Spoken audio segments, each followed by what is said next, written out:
The palace of बर्दोकी chapter 21 to 23।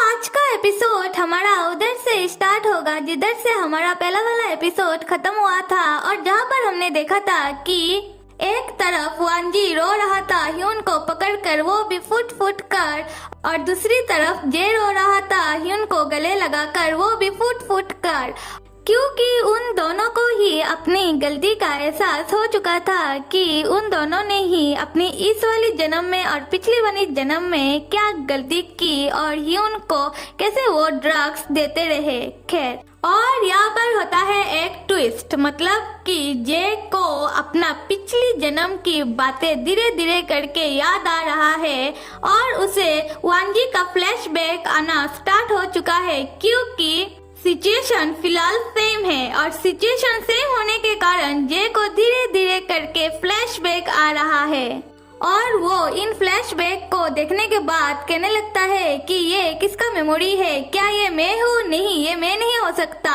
और ये कहने के बाद वो उठ खड़ा होता है और ह्यून को कपड़ा उड़ा कर वो बाहर आ जाता है, और उसका गार्ड लोग को कहने लगता है कि जल्दी से डॉक्टर को बुलाओ और कहो ह्यून को अटेंड करे।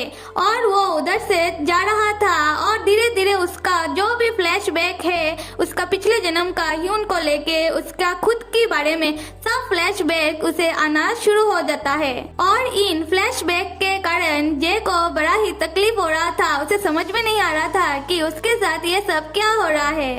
और जब वो जा रहा था अपने कमरे की तरफ, तभी उसका मुलाकात होता है वही अनुज वाली रॉयल कंसोर्ट से, और वो अनुज वाली रॉयल कंसोर्ट जे को कहने लगती है कि आप बहुत दिन से मेरे पास नहीं आ रहे थे, इसलिए मैं ही आ गई आपके पास। और वो अपना ही रोना रो रही थी और जे को जाके हक कर लेती है, पर जे का दिमाग में तो सिर्फ वही फ्लैशबैक घूम रहा था, और वो उस कंसोर्ट की गला को जोर से दबा लेता है और अपनी पिछले जन्म की सारी बातें वो कहना स्टार्ट कर देता है। और जे को ऐसे देखकर जितने भी दास दासियां थे इस महल में, वो सब डर जाते हैं, और जे तो अपना डायलॉग कह ही जा रहा था जो वांजी ने कहा था, सेम डायलॉग को रिपीट कर रहा था। और वो डायलॉग था उस समय का जब हमारा ह्यून ने सुसाइड कर लिया था अपने पहले वाले जन्म में, और उसका बॉडी को वांजी अपने महल में लेके आ चुका था, और तब वांजी ह्यून को ऐसे मरा हुआ देखकर वो पागल हो जाता है और अपने तलवार निकालकर सारे गार्ड दास दासिया सबको वो एक के बाद एक करके मार रहा था, और वो कह रहा था कि मैं सबको खत्म कर दूंगा जब तक तुम मेरे पास वापस नहीं आ जाते। और वांजी सबको मारते हुए ये भी कह रहा था कि मुझे तुमसे मिलने के लिए अगर मुझे दूसरा जन्म भी लेना पड़े तो यही सही, और मैं कभी भी इस जन्म का गलती रिपीट नहीं करूंगा, और मैं तुम्हें तब बड़े ही प्यार से अपने पास रखूंगा। और ये सारी बातें जे को याद आते ही वो रॉयल कंसोर्ट की गला को और ज्यादा जोर से दबाना स्टार्ट कर देता है और कहने लगता है कि मैंने तो कहा था कि मैं तुम्हें बड़े ही प्यार से अपने पास रखूंगा, पर मैंने फिर से सेम गलती रिपीट कर दिया। मतलब कि वो जो ह्यून को ड्रग्स दिया था उसके बारे में बात कर रहा है। और तभी दिखाया जा रहा है कि अनुज आ रहा है दौड़ कर और कहने लगता है कि योर हाईनेस आप जल्दी से रॉयल कंसोर्ट को छोड़ दीजिए। और तब जे अनुज को देखने के बाद कहने लगता है मैंने तो तुम्हें कहा था कि पैलेस से निकल जाओ, तो तुम क्यों आए हो वापस? और तब वो अनुज कहने लगता है कि योर हाईनेस मैंने मेरा मन बना लिया है कि मैं आपको सारी सच्चाई बता दूंगा, इसलिए मैं आपके पास फिर से लौट के आया हूँ, तो आप प्लीज रॉयल कंसोर्ट को छोड़ दीजिए और मेरी बात सुनिए। और फिर अनुज जे को कहने लगता है कि आप अगर 100 लोगों को भी मार डालोगे तो क्या जो चला गया क्या वो वापस आ जाएगा? और फिर जे पूछने लगता है कि क्या मतलब है तुम्हारा? और फिर अनुज कहने लगता है कि आप पहले रॉयल कंसोर्ट को छोड़ दीजिए और मुझे कहने का मौका दीजिए। और ये सुनने के बाद ही जे रॉयल कंसोर्ट को फेंक देता है जमीन पर, और अनुज कहने लगता है कि कोई डॉक्टर को बुला और कहो कि रॉयल कंसोर्ट को अटेंड करे, क्योंकि इतने देर तक जो जे रॉयल कंसोर्ट का गला दबाए हुए रखा था उससे बेचारी की हालत तो टाइट हो चुकी थी। खैर, और अनुज ने जे को ये बात इसलिए कही क्योंकि अनुज को पता चल गया था कि जे के दिमाग पर फिलहाल उसका पिछले जन्म की यादें ही चल रहा था। और अभी ये दिखाया जा रहा है कि अनुज एक डायरी लेके आया हुआ है और जे को कहने लगता है कि ये डायरी उस जमाने की अनुज ने लिखी हुई है और इस डायरी के बारे में ऐसे किसी को भी मालूम नहीं है। और फिर वो बताना स्टार्ट कर देता है कि इस डायरी में उस जमाने की अनुज ने क्या लिखा है वांजी और ह्यून के बारे में। और अनुज जे को कहने लगता है कि वांजी कैसे ह्यून के साथ बिहेव करता था, जो भी हमने हमारा पिछले वाले एपिसोड में देखा था वो सारी बातें बता रहा था जे को। और अनुज जे को कहने लगता है कि सिर्फ इतना ही नहीं और हाईनेस वांजी ने तो ह्यून के साथ जबरदस्ती भी की जब उसने पहली बार ह्यून को अपने महल में लेके आया। और अनुज कहने लगता है कि योर हाइनेस आपको पता है कि ह्यून को अपने पिछले जन्म में मैडमैन क्यों कहा जाता था, वो सिर्फ वांजी की वजह से, क्योंकि वांजी ने ह्यून को इतना ज्यादा टॉर्चर किया।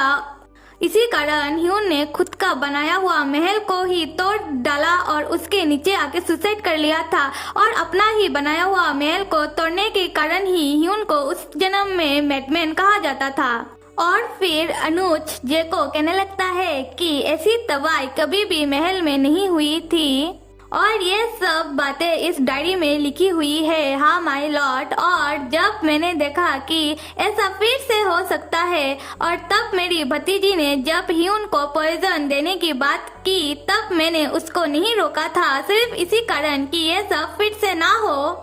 और फिर अनुज कहने लगता है कि माय लॉर्ड, हाँ ये डायरी मैंने ही लिखी है और कहीं ना कहीं मैं भी इस रीबर्थ और कर्मा की चक्कर में फंस चुका हूँ। मतलब आप समझ रहे हो कि अनुज का भी ये दूसरा जन्म है। और तब जे अपना अनुज से कहने लगता है कि क्या मतलब है तुम्हारा कि ये सारी मेमोरी मेरी है और मैं ही वांजी था, और क्या ये सारी बातें सही है, मैंने क्या सच में ये सब किया था। और फिर उसका अनुज कहने लगता है कि यस माय लॉर्ड। और जे सोचने लगता है कि शायद इसी कारण ह्यून मेरे से इतना ज्यादा नफरत करता है और इसी कारण ह्यून ये सारी बातें भूल ही नहीं पा रहा है और उसने दूसरा जन्म भी लिया। और अनुज जे को कहने लगता है कि योर हाइनेस आप मुझे फिर से सर्वेंट रख लीजिए और मैं आपको प्रॉमिस करता हूँ कि इस बार मैं ह्यून को जरूर प्रोटेक्ट करूँगा। और मुझे पक्का मालूम है कि आप दोनों ने जो दोबारा जन्म लिया है इसके पीछे जरूर कुछ कारण होगा और इस बार का समय अलग है और आपको कुछ भी मदद चाहिए होगा तो मैं आपका जरूर मदद करूँगा। और फिर जे कहने लगता है कि कुछ भी अलग नहीं है और अभी तो शायद लेट भी हो चुका है क्योंकि मैंने फिर से अपना वो वाला गलती को रिपीट किया है। और तब अनुज जे को कहने लगता है कि कोई बात नहीं है, अभी भी लेट नहीं हुआ है और योर हाइनेस अभी का टाइम अलग है और आपने ऐसा कुछ भी नहीं किया है। आप ना ही ह्यून को मार रहे हो, ना ही उसे जंजीरों से बांध कर रख रहे हो, ना ही ऐसा वैसा कुछ कर रहे हो। इनफैक्ट जब ह्यून ने अपना बाल आपको ऐसे एक्सचेंज दिया था कि आप उन सारी दासियों को छोड़ दीजिए, तब आपने खुशी खुशी ये एक्सेप्ट भी कर लिया था और उन सारी दासियों को छोड़ भी दिया था। फिर अनुज जे को कहने लगता है कि योर हाइनेस अगर मुझे इतना ज्यादा डिफरेंस नजर आ रहा है तब के टाइम में और अब के टाइम में, तो क्या ह्यून को ये सारी बातें नजर नहीं आ रही होंगी? ह्यून तो ऐसे बहुत ही ज्यादा इंटेलिजेंट है, उसे भी धीरे धीरे जरूर समझ में आ जाएगा। आप सिर्फ ह्यून को अच्छे से प्यार से रखिए, मुझे पक्का मालूम है कि ह्यून को भी आपका फीलिंग समझ में आ जाएगा। और तब जे कहने लगता है क्या तुम्हें सच में लगता है कि ऐसा होगा? और ये कहने के बाद जे अपना पिछली जन्म की फर्स्ट मुलाकात जो उसका और ह्यून का हुआ था उन बातों के बारे में सोचने लग जाता है और कहने लग जाता है कि तभी सिर्फ मैंने ह्यून की फेस में इतना ज्यादा बड़ा स्माइल देखा था, क्या मैं तुम्हारा ऐसा स्माइल फिर से देख पाऊंगा? और ये सब सोच रहा था जे अपने मन में। और दूसरी सीन पर ये दिखाया जा रहा है कि ह्यून की तबीयत एकदम बिगड़ चुका है और वो सिर्फ खून की उल्टियाँ की जा रहा था उस ड्रग के कारण जो जे ने उसे दिया था। और डॉक्टर कह रहा था कि अगर आप ऐसे ही खून की उल्टियाँ की जाओगे तो दवाई कैसे काम करेगा। और फिर ह्यून कहने लगता है उस डॉक्टर से कि मुझे देखने की कोई भी जरूरत नहीं है प्लीज। और ह्यून की ऐसी हालत देखकर वो छोटी सी बच्ची तो रोने लग गई है और वो रोते रोते बाहर चली जाती है और बाहर जाके वो एक जगह पर बैठ जाती है और बैठकर वो और ज्यादा फुट फुट कर रोने लगती है। और तभी ही जे आता है ह्यून को देखने के लिए और उस छोटी सी बच्ची को देखने के बाद वो उस बच्ची से पूछने लगता है ह्यून के बारे में। और वो छोटी सी बच्ची रोते हुए कहने लगती है कि हे भगवान ये क्या हो गया हमारा माइलॉट के साथ। और वो सिर्फ खून की उल्टियाँ की जा रहे हैं और पूरी रात वो नहीं सोए हैं और सिर्फ उनका अभी ही थोड़ा सा आँख लगा है।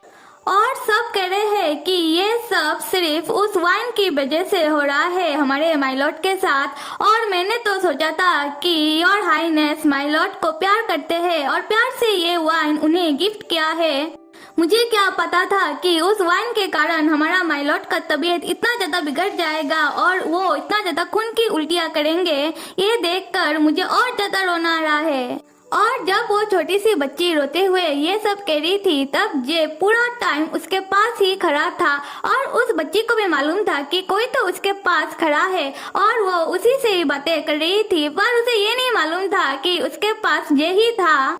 और जब वो पूछने लगती है कि आप कौन हो और ये कहने के बाद वो जब अपना सर उठाकर देखती है तब कहने लगती है कि योर हाईनेस आप, I am sorry your Highness. और तब जे कहने लगता है कि चुप हो जाओ तुम और ज्यादा शोर मत करो और हो सके तो तुम अपना सांस भी धीमे से लो और थोड़ा धीरे से चलो क्योंकि ह्यून अभी सो रहा है। और ये कहने के बाद जे ह्यून से ना मिले ही उधर से चला जाता है। और वो छोटी सी बच्ची जे को देखने के बाद कहने लगती है कि योर हाईनेस को मैं जब भी देखती हूँ तो मुझे उन्हें देखने के बाद बड़ा ही डर लगता है, पर आज उनका शक्ल में बड़ा ही उदासी दिख रहा है।